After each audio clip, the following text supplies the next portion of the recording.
If you want to learn to live more from your soul or spirit and less from your thinking mind, then stay tuned, because in this video we're going to be talking all about living from the soul, the 7 spiritual principles of Ralph Waldo Emerson by Sam Torode. Super awesome little book and filled with very relevant information for our day and time right now, and really any time throughout history for human beings.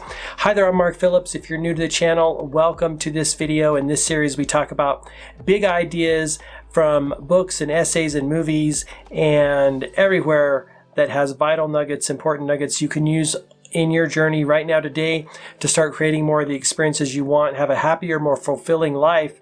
And I am thrilled to share this book with you. I was turned on to this book by a good friend of mine who is super into Emerson. I like Emerson, but more from a peripheral level. I really haven't dived deep into a lot of his works, but I like a lot of things that he did and stood for. I talk a lot about one of my favorite quotes from him, which is something to the effect of, decide, once you decide and, make a decision, the universe conspires to make it happen, right? Emerson was a metaphysician, right? Maybe one of the early metaphysicians in the history of the United States here. And he was a super awesome guy. A lot of people point back to him as being kind of very influential in their work, in their current work, people in the, New Thought and manifestation world. So what I'm going to do is I'm going to tell you who wrote the book, and then we're going to dive into, I'm going to read the 7 principles to you in a short sentence right from the back of the book here, because I'd like to share that with you.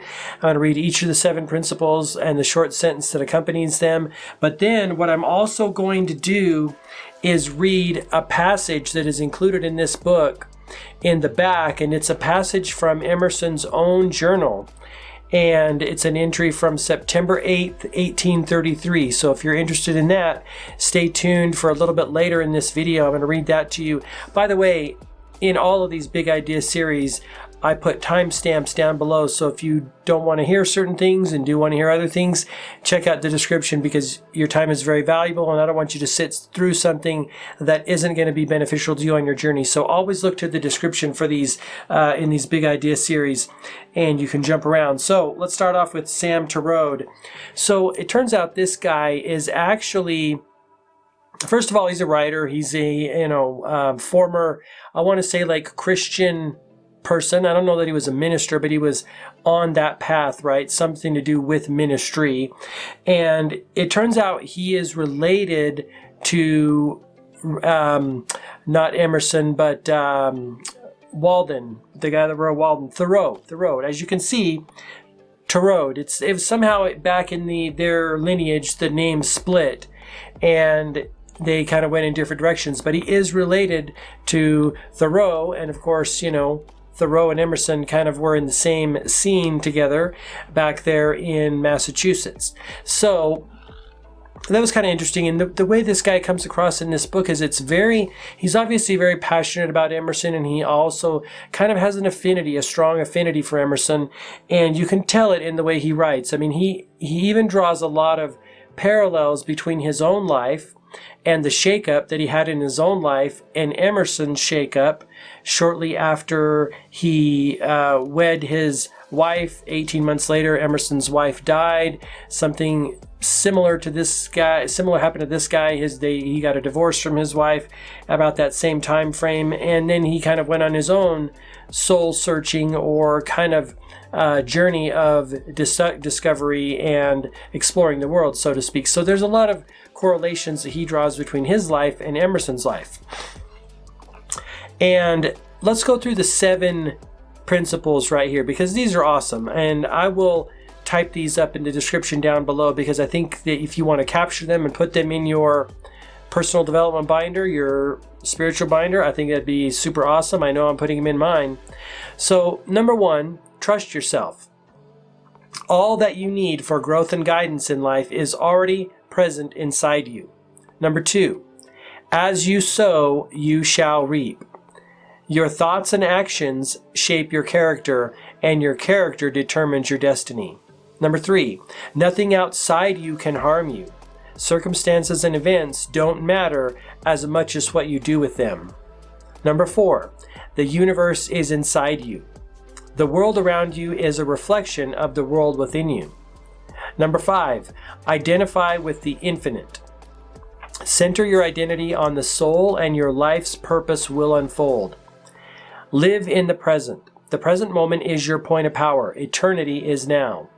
And lastly, number 7, seek God within.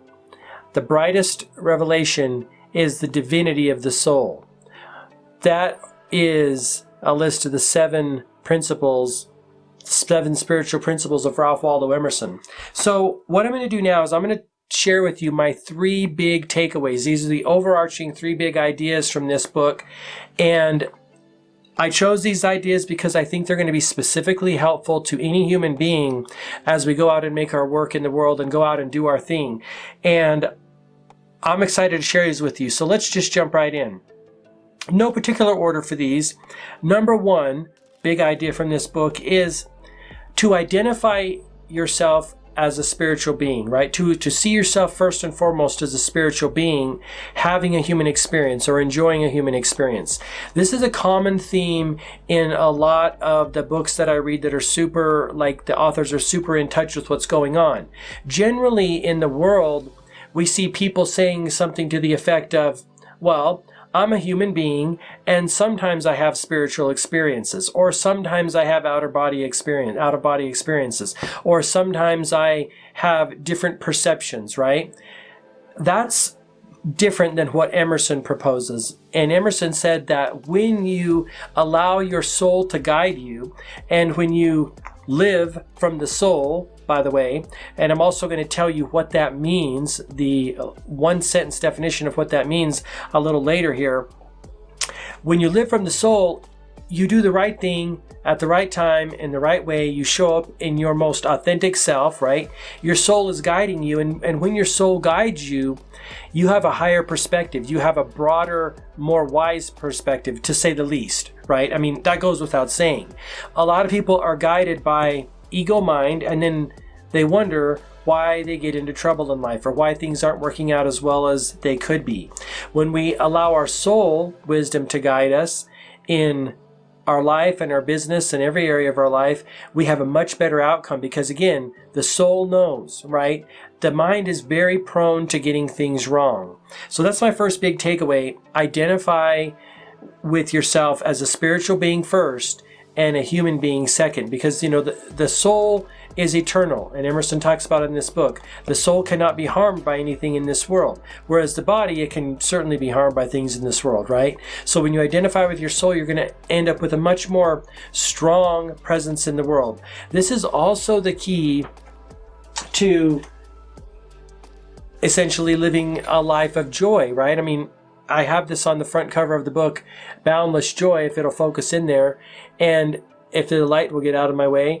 It says essentially that when you see yourself as a spiritual being, joy arises effortlessly, leaving no room for fear, doubt, anxiety, and worry. So kind of common principle there as far as seeing yourself as a soul or a spiritual being. You're going to have a lot more power in the world. And I know that when I operate from that perspective, things go a lot better for me. And it definitely helps with fear, doubt, and anxiety. Definitely helps with worry. And builds up self-confidence. Because imagine, if you're an infinite spiritual being, or a soul, so to speak, and you go out in your world to do things, you're going to do those things in a better way. You're going to be much more effective at doing those things. So that's big idea number 1. Big idea number 2 is all about inspiration and tuning in to what your soul is guiding you to do. This is super important because in the physical world, we have to make a living. We have to be valuable to other people. We have to serve other people in order to get what we want, right? We help them get what they want. They help us get what we want. And the big question is, what should you do, right? Well, what is your soul inspiring you to do? Right? What is the little voice inside of you, the guiding wisdom of your soul saying you should do? Because that's the true teacher. Emerson talks about this in the book, and this idea specifically to religious traditions, and the fact that sometimes religions and dogma and doctrines can get in the way of your true connection with God or the source of all creation. And that's a real problem. He said we all have a direct connection to the soul, and you got to go within to find it, right? Kingdom of heaven is within kind of thing. And so when you're looking for inspiration on what you should do, let your soul guide you. As I was taking notes from this book, the Sting song came up, right? I mean, Sting said it, let your soul be your guide and guide you to do the right thing in the right way at the right time, and everything's going to work out. But you got to tune in. And this is one of the challenges for people in the Western world, and maybe human beings as a whole, is like we're not taught typically how to tune in to that inner guidance. And that inner guidance is everything. It's huge. And so what are you inspired to do?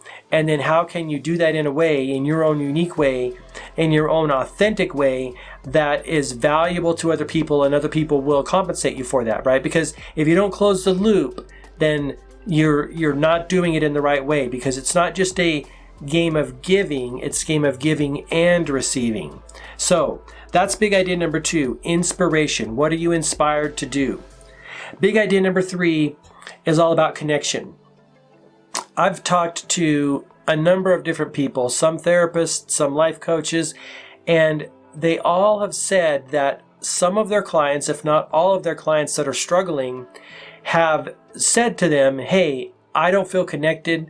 I don't feel connected to myself. I don't feel connected to something higher power, God, source, whatever you want to call it. And because of that, I'm suffering, right? I suffer when we feel disconnected, we suffer. That's a common theme. And I even see it in younger kids, like in teenagers, as they're trying to find their way. And maybe there's that social awkwardness. Lord knows I had it, right? When you want to talk to people, you want to connect with people, and you just don't feel confident to do it. And then what happens is, because human beings are made to connect, right? We're built to connect and interact with one another. And when you don't do that, you lose out on kind of the energetic exchange that happens when human beings do that. And that over time is really problematic, because you're just not feeling as fulfilled as you could be, because we came here to connect. We came here to converse and share ideas and explain things to one another and share perspectives and like enjoy this experience, right? Where we can interact like this. And so if you have an inability to connect, that could be a real problem. And I believe that the connection starts with your connection to yourself, right? If you can't connect with yourself, and if you can't get into relationship with yourself where you're, building that self-confidence and that self-trust and really loving yourself and enjoying yourself, I think an inability to do that causes us to have an inability to enjoy other people or interact with other people. The most enjoyable people to be around are usually the people who have done a lot of inner work and have built their relationship with themselves. And so if there was one piece of advice, or I guess bit of experience that I could share from my own journey, it would be to develop your relationship with yourself and connect with yourself first, right? Connection can have a lot of different qualities, right? Connection with self, connection with other people, and connection with the source or God consciousness itself. But I believe it begins with us, right? Our relationship with ourself is always a mirror of what's happening in our outer world. And the better relationship we have within, the better our relationships are going to be in the outer world. And so I feel that was a super awesome big idea from this book, because one of the things that he said in this book, that the author said, and this is of course derived from Emerson's own work, is that when people do evil in the world or do quote unquote bad things, it's because they're disconnected from the source or God. When people do good things, it's because they're connected. And so if you look at it that way, it's very black and white, right? Disconnected people are unhappy because they don't have anything filling them up, right? They're not being filled up with the conduit that's coming from the infinite stream of good, positive vibrations and positive thoughts and energy from the source. They're connected. And so what are they going to do? Of course, they're feeling bad inside. They're going to put that out into the world, right? They're going to do bad things to other people. They're going to hurt other people. That's a real problem. So back to this idea of plugging ourselves in, right? You plug yourself in, you're going to get yourself filled up, you're going to feel good, and you're going to do good things in the world. That's how the light comes into the world. So connection is huge. So back to that idea that I was going to share with you, and I kind of told you this earlier, this sentence, what is living from the soul, right? Well, and I quote, living from the soul means thinking, speaking, and acting in accordance with your truth. That is awesome. So it's an individual thing. That's how we end up expressing our individual perspective on the world, because we're living from our truth. So I thought it's a super awesome book. And again, like I say, super relevant to what's happening right now in the world. And I would highly recommend it to put in your library, or at least capture those 7 spiritual principles from the course here from the video that I here shared with you. So that's the video. I hope you liked it. If you did, please give me a thumbs up. That would be super awesome. If you like this series, please subscribe. I've got a whole bunch more talking about money, abundance, spirituality, vocation. I talk a lot about vocation on this channel, and choosing work and doing your work in the world that will bring you the abundance and prosperity that you want, because I don't just want to dwell in the spiritual plane. I want to transfer that to the physical material plane, because that if we just talk about spirituality, it just doesn't bridge the full gap. That's why it's business and lifestyle design. I love all aspects of that. I mean, you're a creator, and I think we get the full experience of creating when we do the full spectrum. We bring a thought from the ethereal or spiritual plane into the material world and close that full loop. So that's why I really like talking about the whole spectrum there. So thank you so much for watching this video. Until next time, I wish you all the best health, wealth, and success. Bye-bye. I almost forgot to read you the passage from Emerson's original journal entry, September 8th, 1833. Here it is. At sea, Sunday, September 8th, 1833. I believe that the error of religionists lies in this, that they do not know the extent or the harmony or the depth of their moral nature, that they are clinging to little positive verbal, formal versions of the moral law, and very imperfect versions too, while the infinite laws, the laws of the law, the great circling truths whose only adequate symbol is the material laws, the astronomy, etc., are all unobserved and sneered at when spoken of as frigid and insufficient. I call Calvinism such an imperfect version of the moral law. Unitarianism is another, and every form of Christian and of pagan faith in the hands of incapable teachers is such a version. On the contrary, in the hands of a true teacher, the falsehoods, the pitifulness, the sectarianisms of each are dropped, and the sublimity and the depth of the original is penetrated and exhibited to men. I say also that all that recommends each of these established systems of opinion to men is so much of this moral truth as is in them, and by the instructive selection of the preacher is made to shine forth when the system is assailed. And because of this one bottom, it is that the eminent men of each church, Socrates, Akempis, Fenelon, Butler, Penn, Swedenborg, Channing, think and say the same thing. But the men of Europe will say, expound. Let us hear what it is that is to convince the faithful and at the same time the philosopher. Let us hear this new thing. It is very old.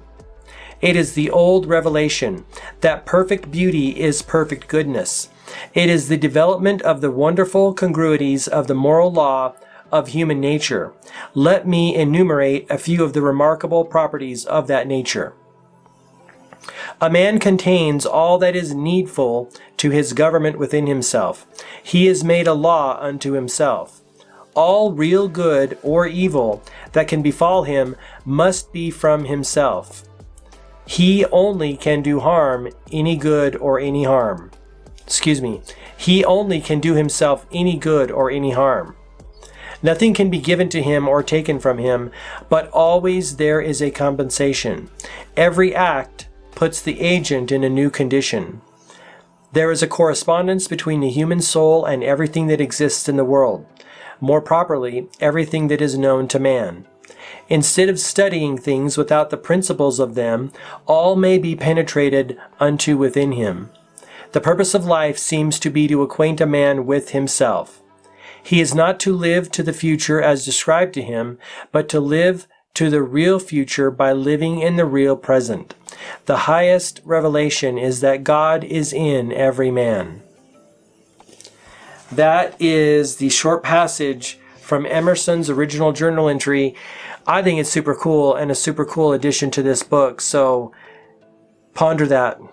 Thanks for watching. I really appreciate it. Till next time, all the best, health, wealth, and success. Bye-bye.